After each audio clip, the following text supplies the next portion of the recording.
એમાં સાચી રીતે સાર હોય એનો આનંદ છે. તો મૂળ તત્વ જે સારરૂપ છે તે છે ઘી. અને દૂધમાં હોવા છતાં એ ઘી દેખાતું નથી.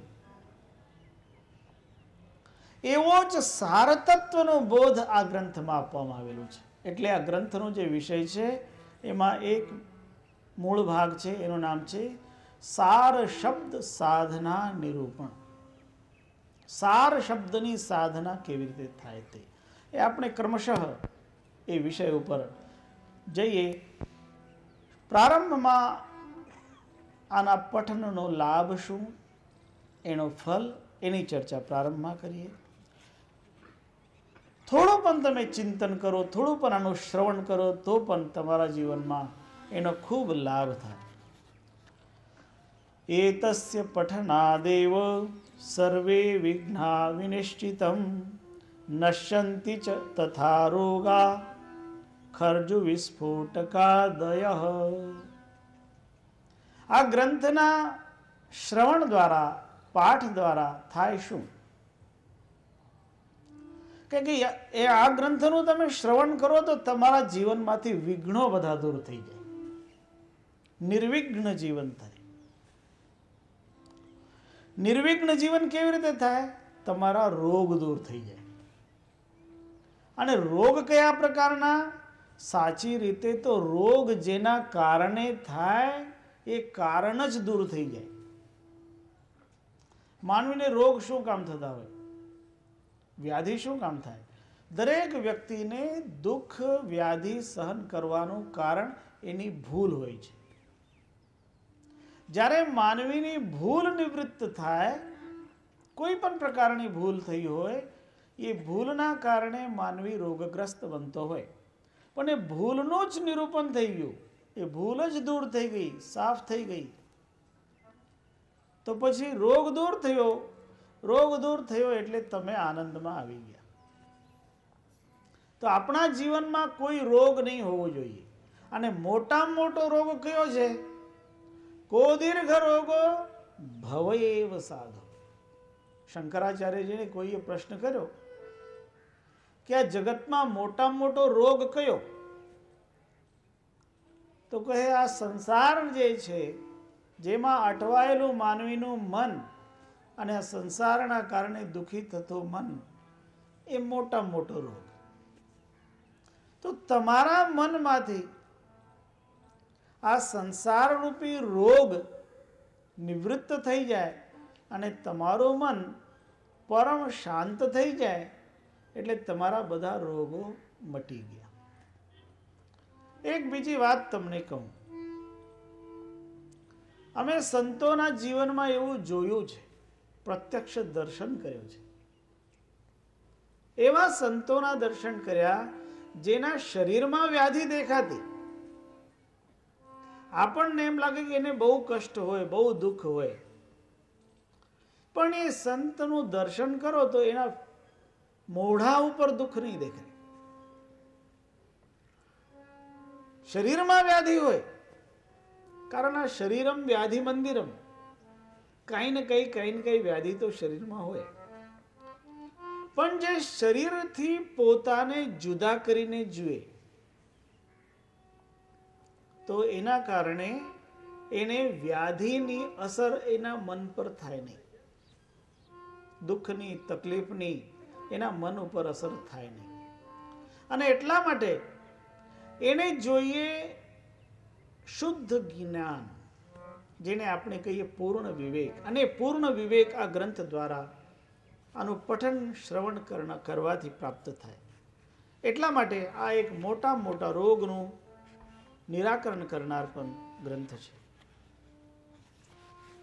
વિદ્યાર્થી લભતે વિદ્યામ,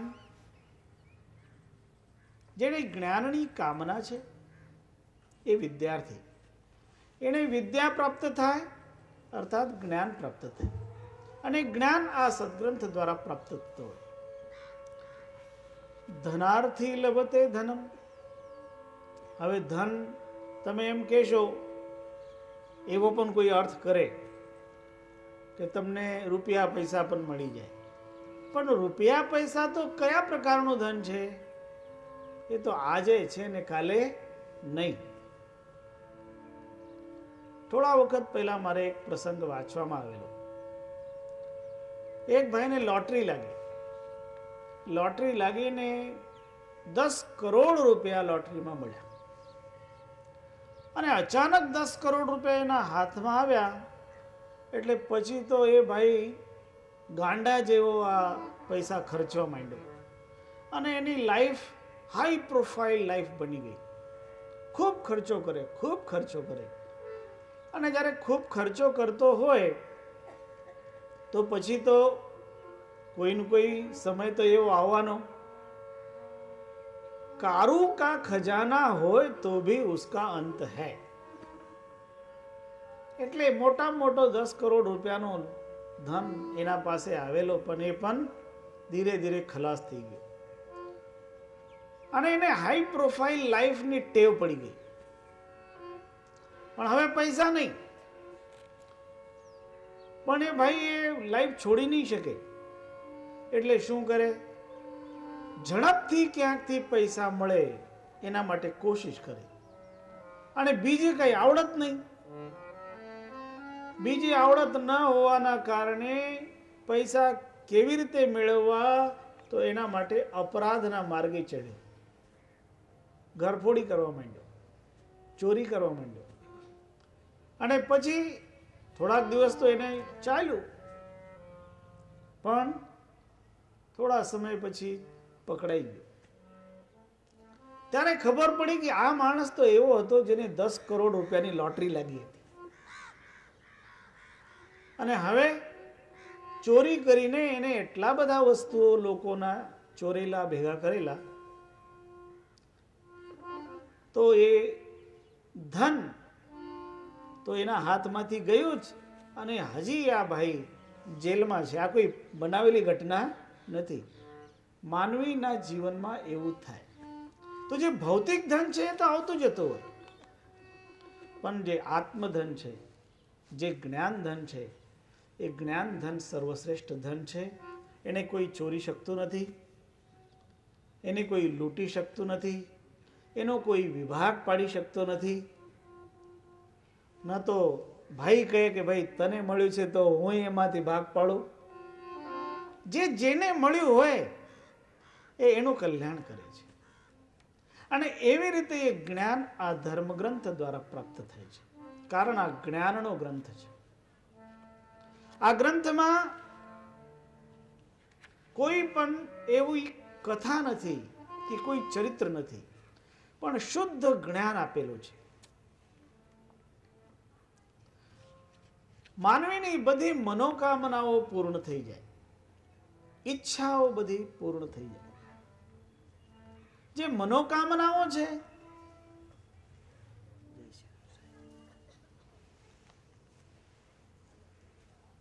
મનોકામનાઓ તો માનવીની ઘણી, કારણ માનવીનું મન છે ને એ મનને મરકટ જેવું કહેવાય છે. એક ભાઈ કહે કે મારે ધ્યાન કરવાનું છે. ગુરુજી પાસે ગયા ધ્યાન શીખવા માટે. તો ગુરુજીએ એને ધ્યાન શીખવાડવાની શરૂઆત કરી કે તને ધ્યાન 6 મહિનામાં તો શું 3 દિવસમાં તારું ધ્યાન લાગી જશે. પણ એક કામ કરજે, જ્યારે તું આંખો બંધ કરીને ધ્યાન કરવાની શરૂઆત કરીશ તો તારા ધ્યાનમાં વાંદરો આવવો જોઈએ નહીં. એ ભાઈ કોઈ દિવસ વાંદરાનું ધ્યાન નહોતો કરતો, એટલે કહે કે બિલકુલ નહીં આવે. તો ગુરુજીએ કહ્યું યાદ રાખજે. અને એ ભાઈ ધ્યાનમાં બેસી ગયો. જે કોઈ દિવસ વાંદરો ધ્યાનમાં નહોતો આવતો એ વાંદરો ધ્યાનમાં આવવા માંડ્યો, કારણ એને નિષેધ કરેલો કે આ નહીં કરવાનું. આ મનનો એવો સ્વભાવ છે, એને કોઈ વાતની નિષેધ કરવામાં આવે એ તે જ કરવાનું ધારે. એ ના કહો કે આ નહીં કરવાનું એટલે એ જ કરવા જાય. એટલે મનને આપણે કોઈ નિષેધના માર્ગે નથી લઈ જવાના. આ ધર્મગ્રંથમાં આ બધા પ્રસંગો આપણે ધ્યાનના, જ્ઞાનના બધા જ લેવાના. અને એમાં જે જ્ઞાન અને જે ધ્યાન અહીં સમજાયું છે એ જ્ઞાન પણ સહજ છે અને જે ધ્યાન છે એ પણ સહજ છે. કારણ સહજ ઉપર સદગુરુ કબીર સાહેબનો ભાર છે. જીવન સહજ હોવું જોઈએ, જીવન નેચરલ હોવું જોઈએ, જીવનમાં કોઈ પણ પ્રકારનો આડંબર ન હોવો જોઈએ. માનવી જીવનમાં જેટલું વધારે આડંબર કરે એ આડંબરને પોષવા માટે પછી બીજા કાર્ય કરે અને એના પરિણામે દુઃખી થાય. એટલે એવું નહીં જીવનમાં થવું જોઈએ. એના માટે એને સહજ જ્ઞાન પ્રાપ્ત થાય એ ઉપદેશ આ ધર્મગ્રંથમાં આપેલો છે. પછી ત્રીજી વાત કહી, પુત્રાર્થે લભતે પુત્રમ. હવે કોઈને સંતાન ન હોય અને એ ધર્મગ્રંથનો પાઠ કરે, શ્રવણ કરે, સદગુરુ પરમાત્મા કૃપા કરે એના ઘરે બાળક થાય એ વાત જુદી, પણ સાચી રીતે એનો એક આધ્યાત્મિક અર્થ, આ દરેક જે વાત કરવામાં આવી રહી છે એની પાછળ એક આધ્યાત્મિક તત્વ છે. કારણ આ જગતમાં લોકોને સંતાન તો ઘણા હોય અને સંતાનના હોવાથી કઈ બધાનું કલ્યાણ થતું નથી. કારણ એવું હોય કે સંતાન થઈ જ જાય ને એનાથી જ કલ્યાણ થઈ જાય એવું થાય તો જેને એક વખતમાં 4, 4, 5, 5 થઈ જતા હોય તો એનું તો બહુ મોટું કલ્યાણ થઈ જાય. સાચી રીતે જે ગુરુદેવ છે એ ગુરુદેવ જેને મંત્ર આપે, એ મંત્ર દ્વારા એને દીક્ષિત કરે, એ ગુરુના સંતાન થયા અને એને આપણે શિષ્ય કહીએ. જે શિષ્ય છે એ પણ પુત્રવત હોય છે. શિષ્ય અને પુત્ર સરખા. એટલે એ જે તત્વ છે જ્ઞાનનું તત્વ, એ જ્ઞાનનું તત્વ એક પાસેથી બીજામાં અવતરે છે.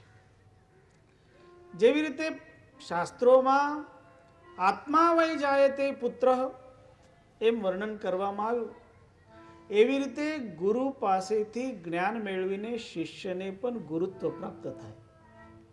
એટલે એક જગ્યા કબીર સાહેબે કહ્યું છે, ગુરુ કો કીજે બંદગી કોટી કોટી પ્રણામ, કીટ ન જાને ભૃંગ કો ગુરુ કરલે આપ સમાન.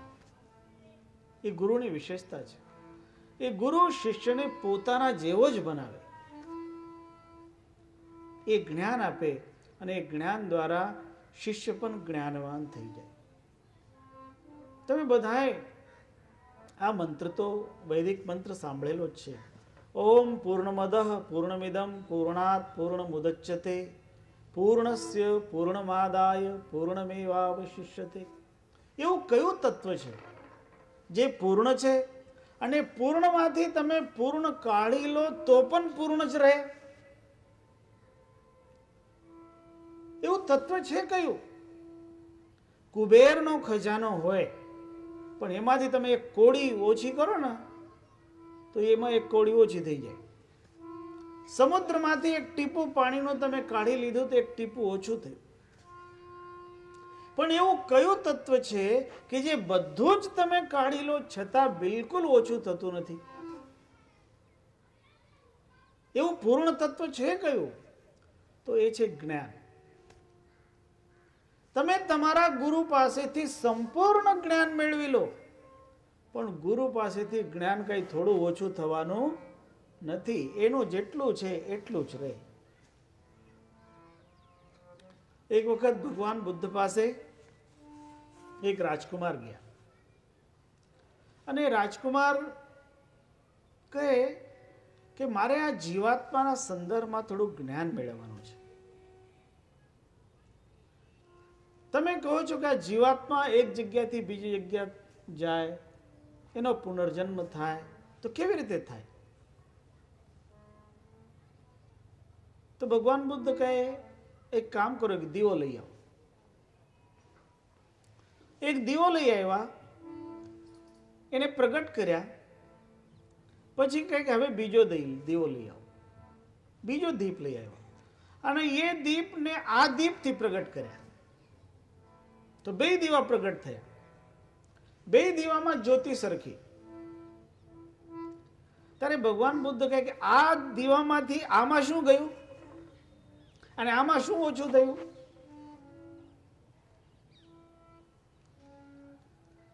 જે દીવામાંથી પહેલા દીવામાં પ્રકાશ હતો એવો જ પ્રકાશ બીજા દીવામાં આવ્યો, કઈ ઓછું થયું નહીં. એવું જ તત્વ છે જ્ઞાન. એ કોઈ દિવસ ઓછું થતું નથી, એ પૂર્ણતા જ પ્રાપ્ત કરાવે. જે જે એના સંપર્કમાં આવે એ પૂર્ણ થાય. ગુરુ માત્ર એક જ શિષ્યને પૂર્ણ નથી કરતા. જે જે શિષ્ય ગુરુ પાસે સંપૂર્ણ સમર્પણના ભાવથી જતા હોય એમને સદગુરુ પૂર્ણતા આપે છે, અને એ પૂર્ણતા પણ આ જ્ઞાન ગ્રંથનું ફળ છે. વિગ્રહ સંકટશ્ચૈવ ચૌરાદીનામ ભયમ તથા નશ્યન્તે તજ્જપાત શીઘ્રમ પરાત પર સ્વાપદ પુનઃ. વિગ્રહ, વિગ્રહ વિવાદને પણ કહેવાય. વિવાદ પણ માનવીના જીવનમાંથી દૂર થઈ જાય. જ્ઞાન ન હોય એના કારણે માનવી વિવાદ કરતો હોય. ઝઘડો શું કામ કરે? સમજ ના હોય. ઘણી વખત તો વિવાદને આપણે જતા કરીએ ને તો વિવાદ થાય નહીં, શાંતિ થાય.